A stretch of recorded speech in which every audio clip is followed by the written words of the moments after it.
So first of all, we don't know Tristan. We've never met him. Um, so to say, best friend, childhood friend, that's a bit of a stretch. Nolan was my best friend though. She can believe it or not, that was my best friend. No, me and her never had a sit down in depth conversation like me and you're having now. People are not reading. I don't know if they don't want to read or they just hear something to go with it. So some people I am seeing right now are coming out saying this altercation involved Nolan Wells. Nolan Wells was an 18-year-old black teenager. They were young white teenagers. He was the only black teenager. I just wish this wasn't pushed on the media as, oh, this is a bunch of white guys that killed a black guy, or this is, like in the beginning it was like 4 guys went to a stranded island and dumped Nolan at the island and just left him there. So I got sent an anonymous tip. It was probably about a week ago, a week and a half ago. I actually mentioned this in my video, and they told me the last time they seen Nolan. Well, come to find out, after the interview with Tatum, it's adding up. That tip that was sent to me is adding up with what they are saying. Now, is this real? We really don't know, but it's adding up. Not only that, what's going on with the cell phone? What is going on with the cell phone? I found some information about the cell phone and how the cell phone hasn't been given over. And people are also talking about an altercation that happened on an island around 5 o'clock. Well, I'm going to tell you guys something. This shows you that some people are just going with things and not reading with what is going on. I'm going to show you the official report that shows the altercation and who it possibly involves and who it possibly does not involve. And there's a lawsuit coming, some lawsuits coming. Will we hear some big names being sued? Stay tuned, Fugitive TV.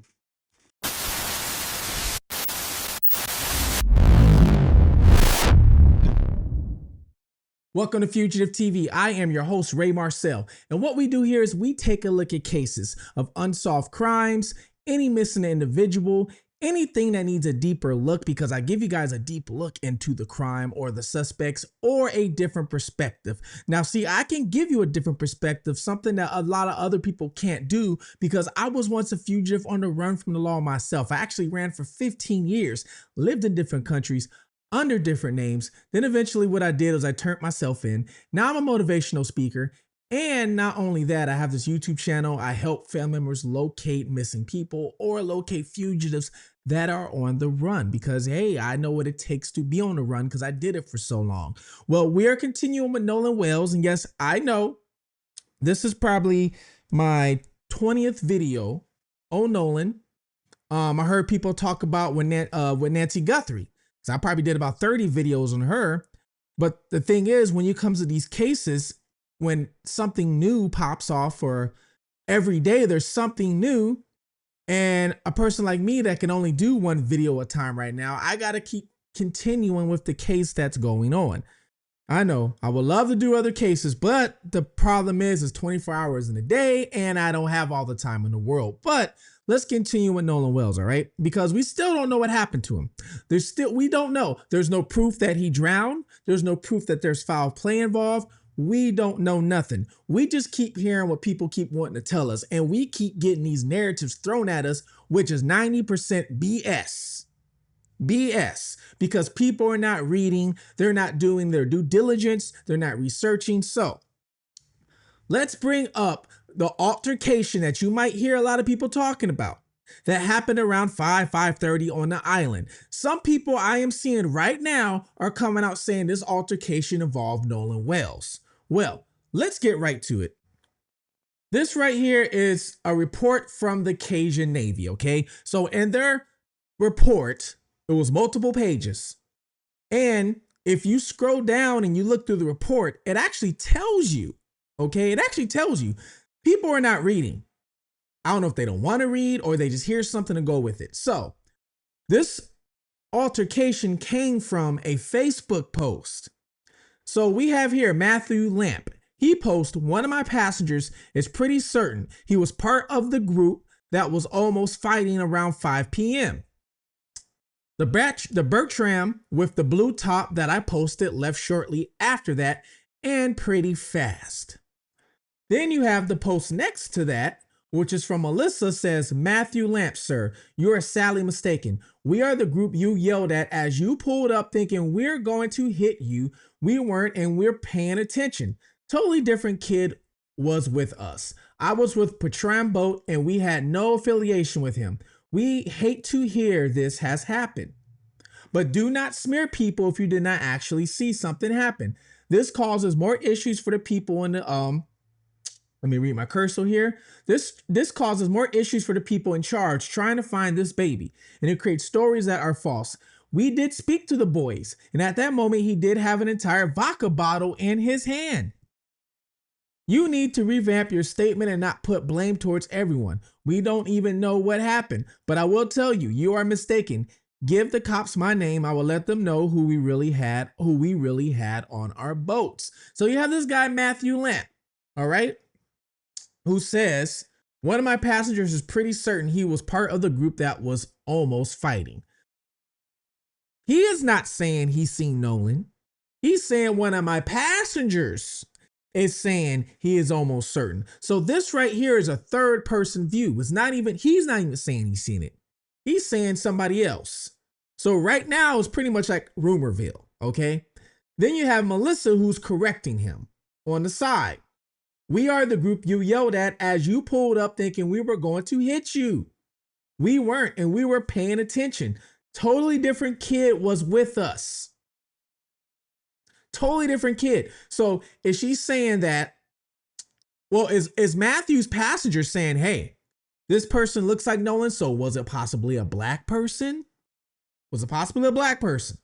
And then Melissa's saying, there was a kid with us, but totally different. So is this kid possibly a black person?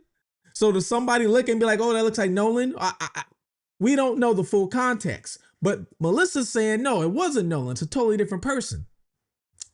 Then if you scroll up to the very beginning of the Cajun Navy's report, it will tell you right here. All right.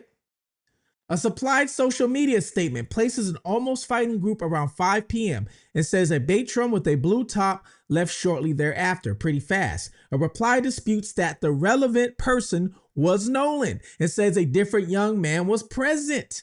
This conflict is important precisely because it prevents threatening the 5 p.m. account as a confirmed sighting of Nolan. So they are saying that this 5 p.m. altercation that happens, this conflict is important precisely because it prevents treating the 5 p.m. account as a confirmed sighting of Nolan. Okay, let me read that one more time. This conflict is important precisely because it prevents treating the 5 p.m. count as a confirmed sighting of Nolan. They're not saying it's Nolan, but you have some people going around, and I've seen about 4 videos today saying Nolan was in a fight at 5 p.m. You got to read. You got to find out where this stuff comes from. So now you guys know. Now, remember the audio call that was allegedly enhanced with the CETO, and the lady took out the voices, all kind of things happened, right? And I don't know if you guys know this, but the call they posted is actually a different length than the original call. I have the original call. The original call has music in the beginning, which I wish I can show you guys, but I can't. It's call waiting music. That call waiting music is actually copyrighted. I checked and looked, and here on YouTube, they are strict when it comes to music being copyrighted. So the beginning of it has music being copyrighted. This woman claims that she was able to take the music out of it. The only issue is when you start dissecting and doing things like this, you start altering audio. So you don't know if something was added into the audio or not added. And then on top of that, when the audio was posted, she's putting in caption what she thinks she hears or thinks that's added to the audio. So when you read it, you're reading and listening. What do you think is going to happen? Your brain is like, oh my God, I do hear it, because you are also reading it. Now, there is a trial like a psychological study. If you go outside and you look up at a tree, just look up at the tree. Just look up at it. You could point, do whatever you want to do, but just look up at the tree. Okay? You're eventually going to get some other people come next to you and they're going to wonder what you're looking at. So they're going to look at the tree too. Then another person's going to come up. They might look at the tree. And then all you have to do is say, do you see it? Or a person's going to ask, do you see it? And if a person asks, do you see it? Or a person can ask, what are you looking at? And then that person, the original person looking at the tree says, do you see it? And they don't say what they see. The second and third person might, oh, I do see it. But they never said what they see. You get what I'm saying? So it's a psychological study that shows that things like this happen. So especially when you're trying to hear something and somebody puts words in front of you, it's going to happen. Well, the one thing I didn't know is these people have a gift send go now. I did not know that, guys. Oh my God. Last night, the GoFundMe that was created on our behalf was removed. The notice we received stated it violated their terms of servicing, citing fraudulent, inaccurate, misleading, or dishonest content. In response, my wife Ashley created a Give, Send, Go instead to everyone who has reached out asking how you can support us as we continue navigating the backlash, harassment, and doxing we've been experiencing. You can now do so by clicking on the link in comments. These funds will be used to obtain legal counsel and security. Legal counsel and security. What do they need legal counsel for? I'm confused with that one, because if they're getting harassed, all they have to do is, especially if they're getting death threats, they just call the police and the prosecution becomes the legal counsel. So unless they're going to get sued, if they're going to get sued, or if they're going to commit a crime, or if they have committed a crime, so I'm confused on that part. Your kindness, encourage, prayers, support me more than words can express. We truly appreciate every single one of you for standing with us. So here is the Give, Send, Go. It says, my wife and I tried to help with Nolan Wells' case by enhancing the audio that was circulating online. Since then, we've been threatened, lied upon, harassed, and doxxed. Our businesses are being attacked online. Well, when you jump into stuff like this, that is the risk you take. It sucks, but it's the risk you take. All right. And we're being painted as criminals that we've never been. Wow. This part right here, criminals that we've never been. If I was them, I wouldn't have put that. Criminals that we've never been. Now, I come on this channel every day and I tell you guys, hey, I was once a fugitive. I admit to it. I learned from it, and now I'm trying to use my experience to help other people. I'm never going to lie to you and say I've never been a criminal. Why would I do that? Now I am untrustworthy. So they put in there the criminals we have never been. Here, this right here, guys, if I would have never saw that, I would have never posted this. But you got to be honest, okay? She's been charged with terroristic threat, 2006, July 23rd, and convicted of it. Guilty. She pleaded guilty to this. It was a misdemeanor, but a terroristic threat in 2006. She also had another terroristic threat, okay, in 2005.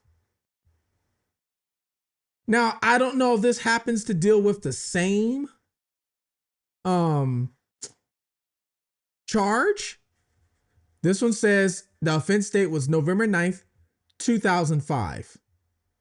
And then the next one's going to say, let's see what the offense date on this one is. Actually, it's two separate charges.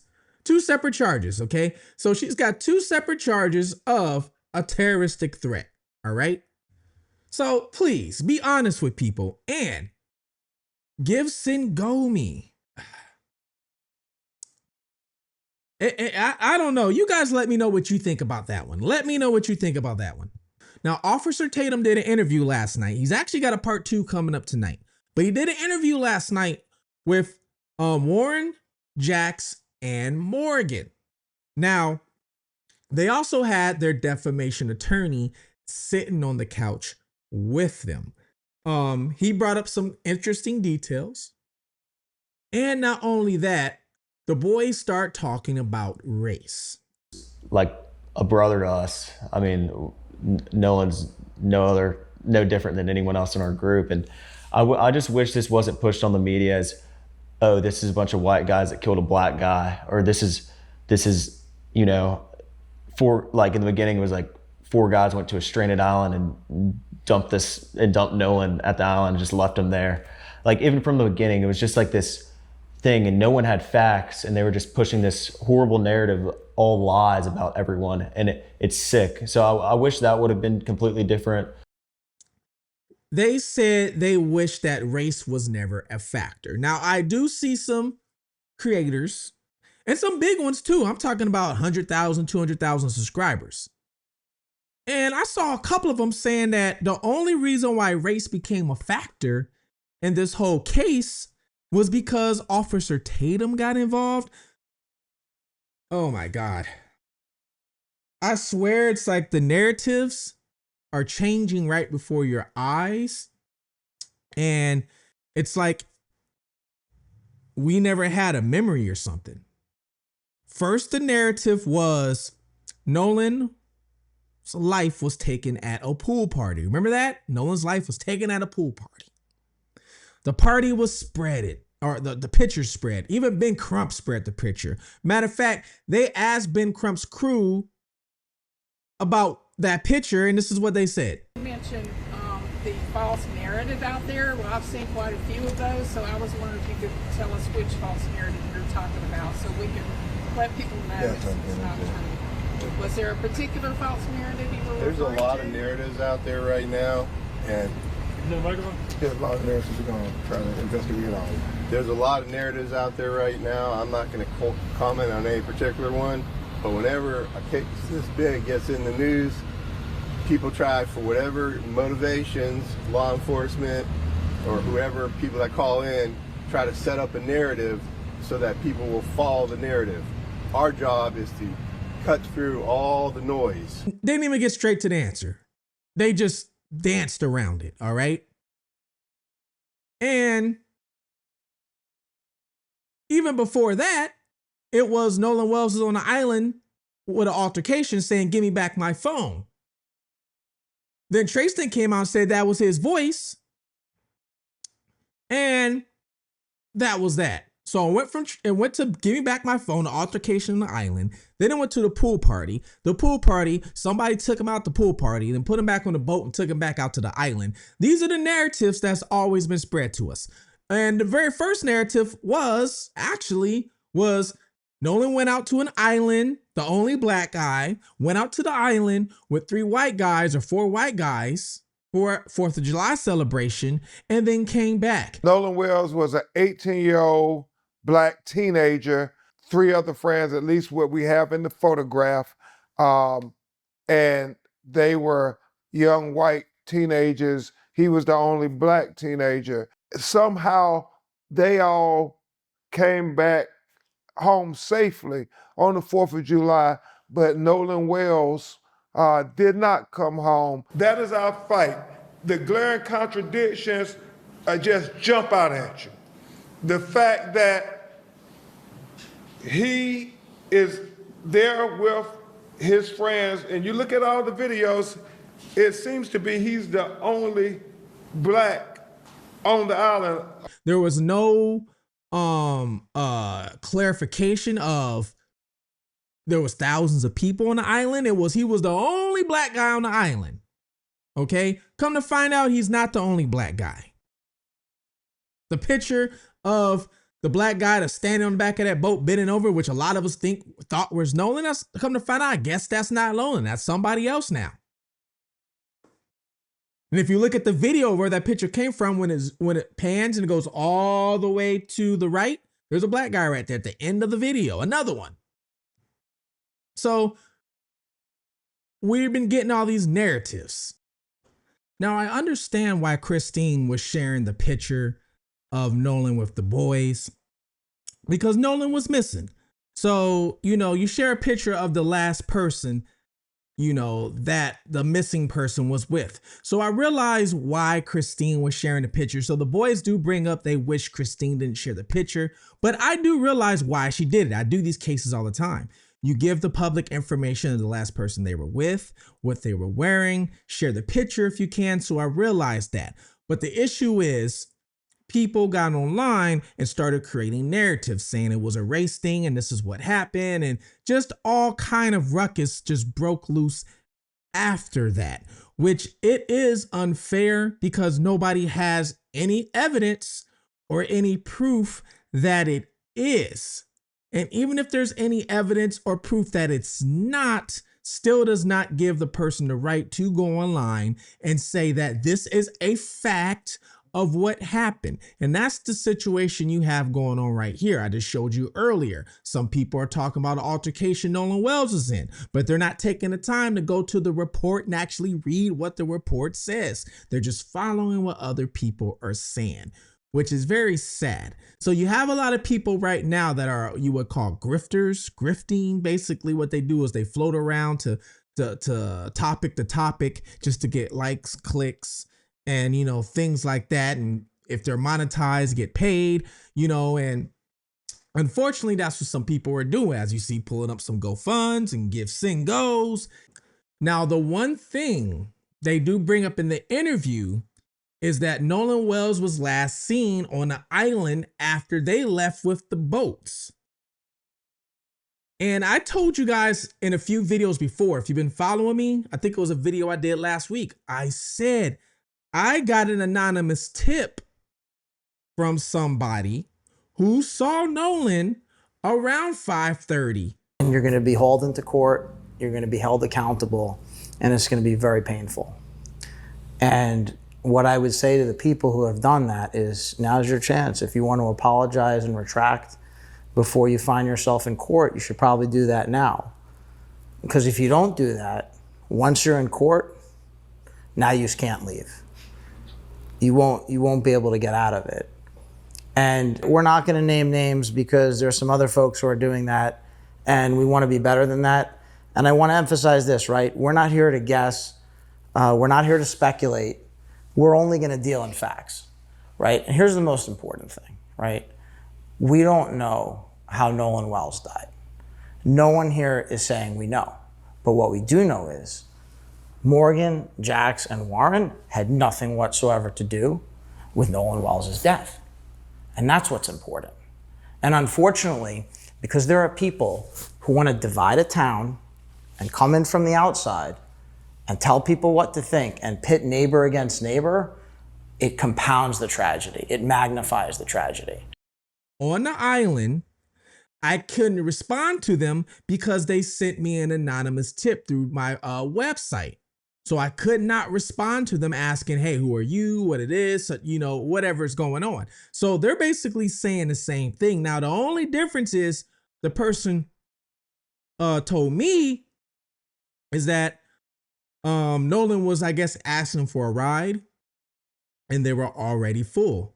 Now, there's also a Facebook post from somebody who actually states that a person went up to them and asked them that looks like Nolan. Now, they don't know if it's Nolan or not, but they said it looks like Nolan, and that the person was going up to them asking them, hey, do you have room on your boat? And they said that they were full, because some people go by the rules, guys. Some people go by, if this boat can only have 7 people or 6 people, then they're going to stay with the 6 or 7 people, which I get it, because if you have too many people, your boat can sink. If you don't have enough life jackets, let's say, because technically a boat's supposed to have life jackets. So let's say if you have 6 or 7 life jackets, you're only allowed to have 6 or 7 people in there. Now, if you have 10 and your boat starts sinking and 3 of those people die, whose fault is that going to be? Who's going to get blamed? It's like somebody jumping inside of your car. All right. And we all know that it's illegal in most places not to have your seatbelt on. But imagine somebody jumping inside your car and you don't have seatbelts. Or let's say you only got 2 seatbelts or 3. Or for the people that have 2 in the front and 2 seatbelts in the back, and in the middle, it's like, especially on sports cars, they don't have a seatbelt. Let's say you throw 3 people back there. Somebody doesn't have a seatbelt because you don't have a seatbelt for them to put on. All right. You get into a wreck and something happens to them. You could be held responsible now because you weren't even supposed to have them in your car in the first place because it's against the law. You didn't have a seatbelt for them to even fasten up for safety. So the same thing with the boat. So I realize if some people can't get on a boat, because they either have a certain amount of life jackets or because too many people aboard. So, I realize that. Now, do some of these people wish they probably let him on the boat? Probably. I wish that I could actually respond back to the person who sent me the anonymous tip saying, hey, do you regret not giving him a ride? But you guys have been covering this, yes, on Positively Legal, like the latest, and how the Ben Crumps and the Al Sharptons are really trying to tar these white kids who are friends with Nolan based on nothing. Morgan, Warren, and Jax left the island at about 4:30 p.m. That's it. They were gone.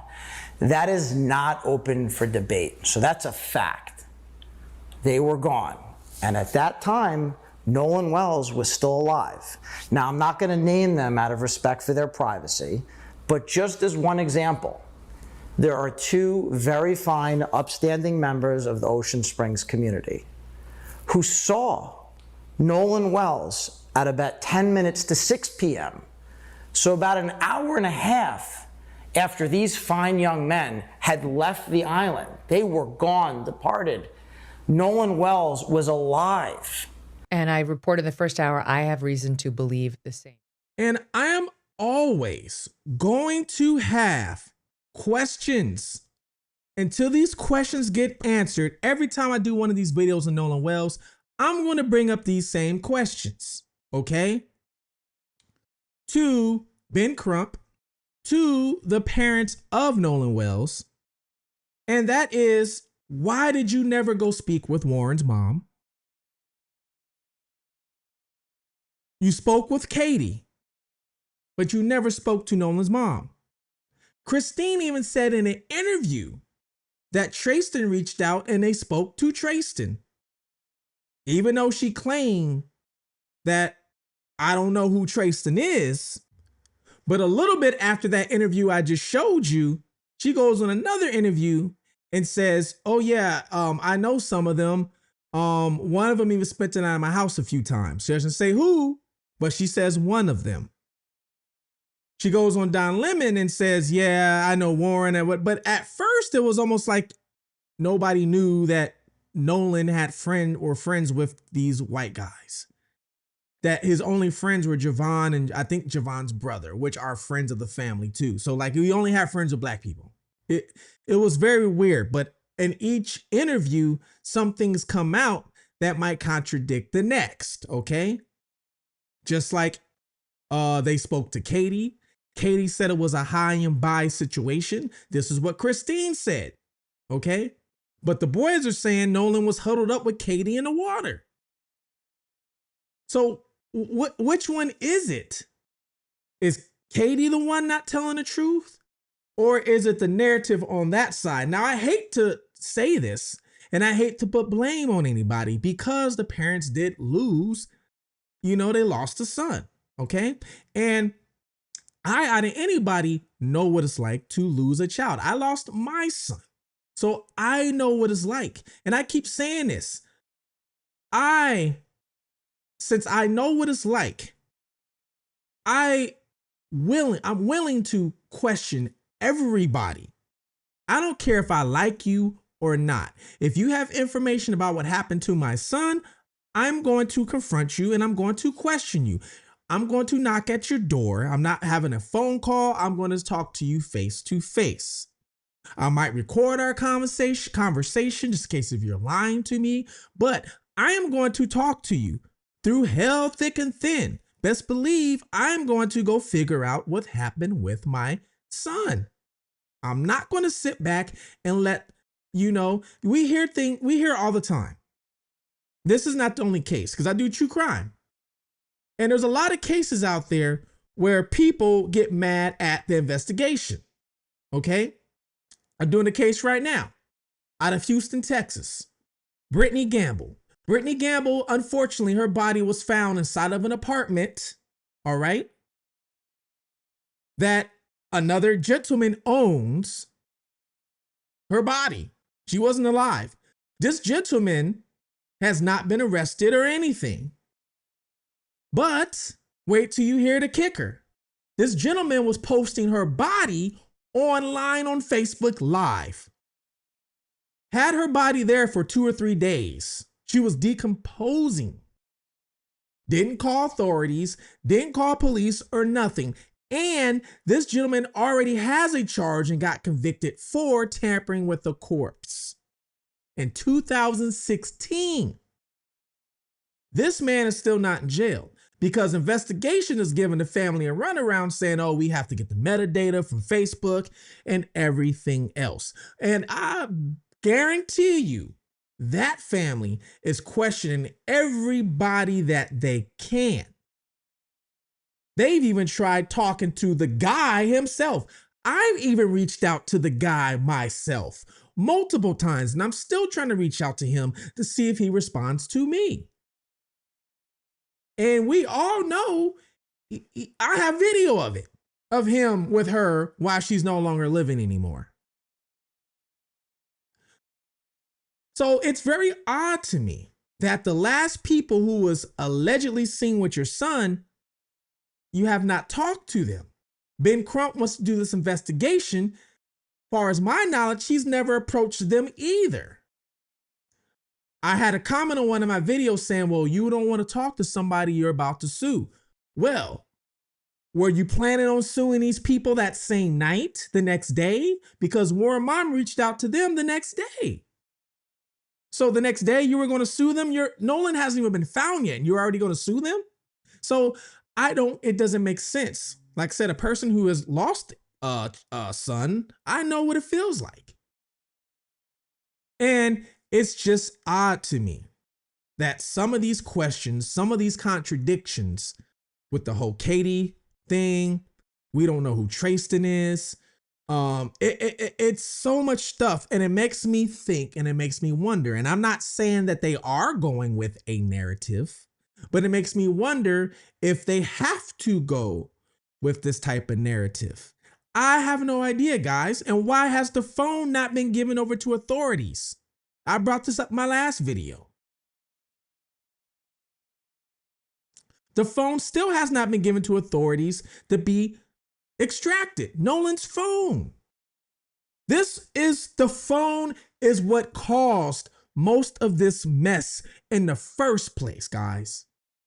If it wasn't for the whole phone controversy, we probably wouldn't even be talking about this as much as we did. But because of the phone, they made the biggest deal about this phone. We had to hunt down Nolan's phone. Remember that? But Warren saying, I told them where the phone was at when I called them because Nolan made the call. Warren made the call to Nolan's mom and said, I have the phone and keys. So, but then Nolan's mom said, hey, we have to hunt down the phone. In all her interviews, she says that. So did she forget or wasn't listening? I don't know. Then Nolan's mom didn't go get the phone. Nolan's mom's friend got the phone. Javon's mom got the phone. Then gave it to Christine. Christine checks the phone and says, hey, Snapchats are deleted. They have a press conference with Ben Crump and R. Sharpton. Ben Crump and R. Sharpton changed that up and start saying the whole phone's deleted. We need answers. We need answers is what they keep repeating, right? Well, why don't you get the phone extracted to get those answers? And I brought this up in my last video. They don't even need law enforcement. There is private companies that they can go hire. If they can hire an independent autopsy, a medical examiner to do an independent autopsy, who is actually supposed to be really good and highly regarded, then they can hire somebody to extract the phone. It's like Google away. Now they got all the information. They can see the timeline on the phone if things were deleted. They can see all that, have it all written down, have it all printed out. Now they have evidence that, hey, somebody was on Nolan's phone while Nolan was out there missing. Now you have evidence of foul play. Now you have evidence to hand over that can convict or charge somebody for something. I had a comment on my last video. And the comment said, what if they already did that and didn't like the results they seen? And that's what's taking so long for them to hand over the phone. Bravo to you, commenter. Bravo to you who left that comment on my last video. Because I don't know if it's true, but it could make sense. You guys let me know below, all right? And there's still more questions that I have. Still a lot more questions, all right? And I'm not going to be done with these questions until I see some answers. But let me know below. I do know Officer Tatum's interview part 2 is coming out tonight. I am going to be watching that. All right. And what I do is I usually watch his interviews 2 or 3 times so I can actually listen to everything they're saying, and then I can actually pick up on everything they're saying. All right. So just glancing over it, actually sit and listen to it and watch it. So let me know below what you guys think. All right. And if anything I'm saying is making sense to you, if it's not, hey, that's fine. If you have a question, let me know. All right. Please, everybody, like and subscribe. It helps the channel grow. It helps with my algorithm so I can start doing this full time for you guys, so I can start giving you 2 or 3 videos a day. That is my goal. And actually going out to location. I want to go out and go out to places like Tatum did in Mississippi. I want to do that too. So let's help me out so I can get out there and I can start doing that. All right. Please like, subscribe, join the membership if you can, because the membership will help the channel grow as well. And please, guys, look out for one another. Love one another. Watch your surroundings. Look out at your surroundings. Until next time, this is Fugitive TV, and I'm out.